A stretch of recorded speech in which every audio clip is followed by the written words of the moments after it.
to introduce back Spencer Phillips, who is an employment lawyer here in Salt Lake City, Utah, and he specializes in all things employment law. We've had a few conversations previously regarding some other topics, including workers' compensation. And now today we're going to talk specifically about how to categorize your employees correctly. So when you are starting to hire people to help you in your practice, you might wonder, is this going to be a contractor or is this a full-on employee? And then at the end, we're also going to talk a little bit about hiring your children, if that's something that interests you.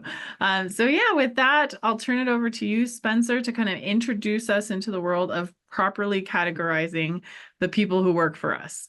For sure. Well, thank you for the invitation again to be a part of this webinar series. I love teaching. And in fact, just yesterday, I was meeting with a group of, I think, 7 business owners. And I said, what do you guys want to know about? And they said, we want to know about contractors and employees. So like this is top of mind for so many business owners. And appropriately so, because I don't think a week goes by where we don't have somebody call our office with a problem relating to how they classified their workers. Mm-hmm. It is super common.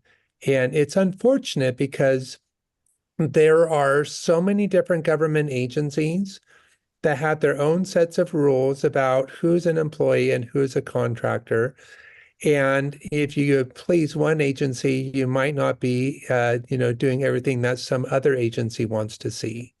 And so it's a very gray area, which, for being an employment attorney, this is what I deal with all day long, right? But business owners, this isn't what they focus on. They got to run their business. And so it's almost impossible for a business owner who doesn't study this kind of thing day in and day out to ever really know, well, which agency is going to be asking me questions and how do I set it up the right way for that agency? So I'm hopeful from our discussion today, we can cover some higher level principles that if you are keeping these principles in mind, that you're going to be in a much better spot than probably most businesses out there that are dealing with these kinds of legal problems, okay? Mm-hmm. So the first principle I would say is that it is almost always going to be safer to classify a worker as an employee rather than as a contractor, okay? Mm-hmm. A lot of times business owners will say, well, this person wanted to be a contractor. And I'm like, yeah, well, that doesn't really matter. Oh, but they signed an independent contractor agreement. I'm like, that maybe helps a little bit, but not much at all. What really matters is what are they doing day to day in and day out? What are their duties? And what is their relationship to you and your business? That's what we need to look at. It's not what they want it to be.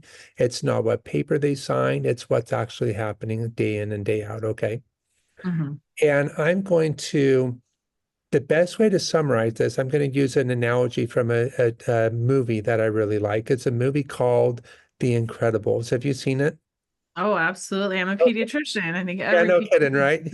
Yeah. So everyone will know The Incredibles here, all of our audience will. So you think about at the end of The Incredibles movie, Syndrome, the bad guy, right?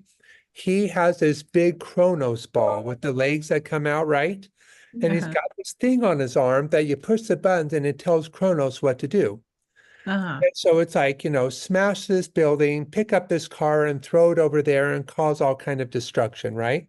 Uh-huh. And it's being controlled by the thing on his wrist. And that's a good example of an employee-employer relationship. Mm-hmm. But the employee, the ball, works for the boss. They Mm-hmm. follow the rules, they follow the policies, they do what their boss tells them to do. And it can be a number of different duties, and they're just, they are under the control and under the influence of their boss. And that's what you see in an employer-employee relationship. Uh-huh. But you remember that white thing, the control thing gets knocked off of his wrist, right? And then what happens? The ball goes berserk and it takes Syndrome and throws him against a wall and it starts doing whatever it wants to do because it knows that its assignment, its responsibility is to like destroy everything.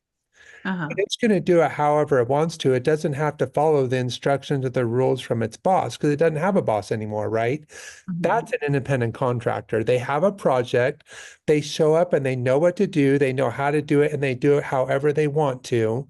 and they don't have to follow the rules and all that kind of stuff that an employee does. So when Mhm. it's being popped off and you don't have that control anymore, it switched from being an employee to an independent contractor. Okay. Uh-huh. I love So, that analogy. so you think about the control. That's the number one thing that all of the government agencies are looking at is how much control are you exercising over this worker? How independent are they? Mhm. And so I'll give you a couple of examples. If you tell the worker when to show up and what to wear and how to treat customers or patients and what software to use and what trainings they need to go to and pass off and all those kinds of things, those are all types of control. Same thing as if you tell them what hours they're going to work and what pay we're going to give them.